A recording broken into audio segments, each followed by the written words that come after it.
On the horizon, beyond the veils of the aurora borealis, a colossal hall emerges, bathed in the cold light of the realm of the gods. Its roof is made of golden shields that gleam like a polar sun, and its numerous gates are guarded by wolves under the keen gaze of an eagle soaring above. This is Valhalla, the legendary hall of the fallen heroes in Asgard, ruled by the god Odin himself, the final destination for Viking warriors who met their end on the battlefield. Prepare to embark with us on an epic journey. We will explore the grandeur, mysteries, and historical significance of Valhalla, this realm of the brave where glory reigns eternal. Through a cinematic narrative, we will live alongside its heroes, discover the legends that surround it, and witness its legendary decline, all in the spirit of a captivating Norse saga. Valhalla holds a central place in Norse mythology, its origins lost in the mists of the Viking Age. The earliest written testimonies of this Hall of the Slain appear in the Edda poems of the 13th century, which compiled much older oral traditions. Additionally, an anonymous 10th century poem, Eiriksmal, depicts Odin receiving the souls of fallen kings in Valhalla, evidence that this belief was alive during the Viking era. These sources show that the idea of Valhalla was well defined in medieval Norse culture, with roots running deep into the warlike beliefs of the Vikings. Only the bravest warriors could hope to reach Valhalla. It was believed that after death, the souls of those gloriously slain in battle were chosen by the Valkyries, Odin's warrior maidens, who traversed the battlefields to carry the worthy heroes to the great hall of the heavens. The Einherjar, as these chosen heroes were called, formed a brotherhood of the brave under Odin's own leadership. The life of their community was an idealized extension of the Viking ethos. Boundless courage, warrior camaraderie, and feasting in honor of heroic deeds. For the Norse, to die with weapon in hand was considered the most honorable end, and the belief in a paradisiacal realm like Valhalla made death in battle the most glorious fate possible. This idea of a warrior's paradise motivated generations of fighters, shaping how they lived, fought, and honored their fallen comrades. Chronicles of the era describe scenes in which a mortally wounded Viking warrior would desperately grasp his sword or axe so that his demise could be deemed in battle, hoping thereby to be chosen for Valhalla, Odin's magnificent hall in Asgard. Norse legends portray Valhalla not only as a refuge for heroes, but also as a training ground for the end of the world. It is said that Odin founded this great hall precisely to gather an army of chosen souls, meant to fight alongside the gods at Ragnarok, the apocalyptic battle in which heaven and earth will perish. According to tradition, Valhalla has no fewer than 540 gigantic doors, through which 800 warriors can march side by side, a hint at the multitudes of heroes gathered there and the massive exodus that will occur when the final day arrives. One vivid account of Valhalla comes from the poem Eiriksmal. In this skaldic lay, composed in honor of a fallen king in the 10th century, Odin is depicted rising before dawn to prepare for the arrival of distinguished guests in his hall. The god awakens the Einherjar and orders them to spread straw on the benches and rinse out the ale vats, and he bids the Valkyries to carry wine as if a prince were coming. Soon, a mighty noise is heard. The benches of the hall tremble under the footsteps of thousands of warriors. and the god Bragi asks in wonder if perhaps Balder, Odin's lost son, is returning to Odin's halls. In fact, the clamor heralded the entry into Valhalla of King Eric Bloodaxe, along with 5 other Viking kings, received as honored guests by the All-Father. The scene in Eiríksmal accentuates Valhalla's heroic and exclusive nature. Only the most illustrious kings and warriors were welcomed with such pomp into the Hall of the Chosen.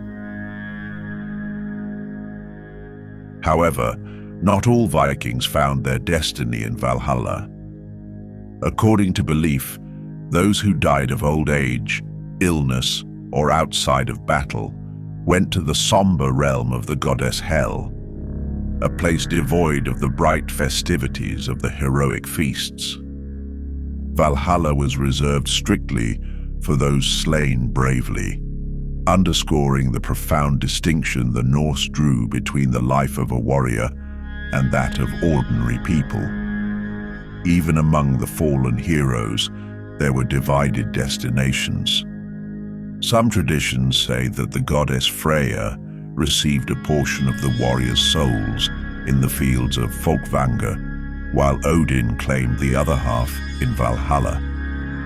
These mythological variations highlight how rich and nuanced the Norse vision of the afterlife was.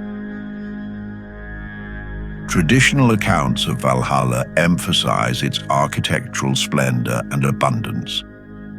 According to the prose Edda, the impressive hall had 540 doors, each wide enough for 800 warriors to pass through side by side. The roof was made of gleaming shields. The walls were adorned with spears, and inside, the long benches were covered with chainmail and armor, decor worthy of a celestial army. There, the Valkyries served never-ending banquets. Among the fare was the enchanted boar Serimnir, whose meat was cooked every day and magically regenerated each morning, as well as inexhaustible vats of mead that refilled themselves for the hero's drink. Daily life in Valhalla was a blend of unending battle and celebration. Each morning, the Einherjar armed themselves and engaged in ritual combat with one another, fighting fiercely and proving their valor. No matter how brutal the encounters, by dusk, all those who had been slain were reborn, and their wounds healed as if by magic, so that everyone could celebrate together in the evening. At the nightly feast, the warriors once more dined on the inexhaustible flesh of Serimnir and drank the magical mead that flowed from the udder of the goat Hydron, a legendary creature said to fill a whole vat each day with drink for Valhalla's champions. As music and the clamor of cups resounded, graceful Valkyries served the warriors brimming horns of drink, and Odin himself watched this ritual with satisfaction. The next day, the glorious cycle would begin again. Battle, death, resurrection, and feasting. A mythical routine that turned eternity into a daily heroic adventure. No epic story is complete without a grand finale, and Valhalla is no exception. According to Norse prophecy, the horizon of this world of glory darkens at Ragnarok, the final confrontation between the gods and the giants. When that time comes, Valhalla's gates will open wide and the entire host of heroes will surge onto the battlefield alongside Odin. Yet fate is sealed. Odin and his brave Einherjar will be felled in the devastating fight against the wolf Fenrir and the forces of chaos, perishing heroically as they lived. Legend says that after this apocalyptic battle, the sky and earth will sink into the sea, marking the end of an era.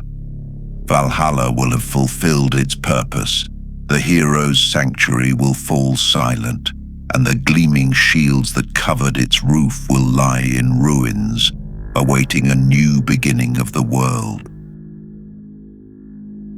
In historical terms, Valhalla's disappearance as an article of faith came with the religious changes in Northern Europe.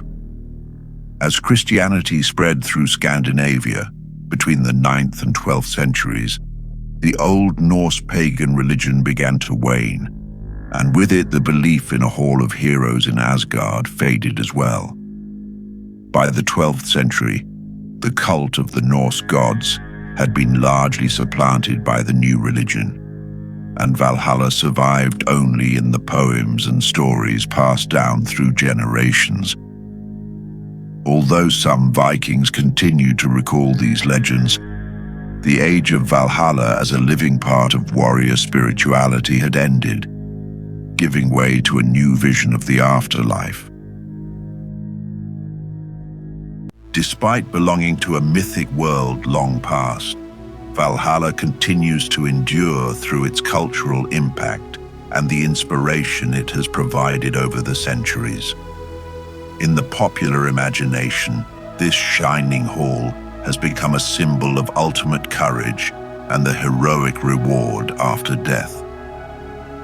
Countless works of art, literature, and music have invoked the name of Valhalla throughout time, from medieval chronicles to modern popular culture. For example, the composer Richard Wagner placed Valhalla at the center of his famous Ring of the Nibelung opera cycle. And in contemporary times, the concept appears often in films, video games, and fantasy literature, keeping the legend alive. In conclusion, the legend of Valhalla reminds us of humanity's immortal aspirations toward glory and honor.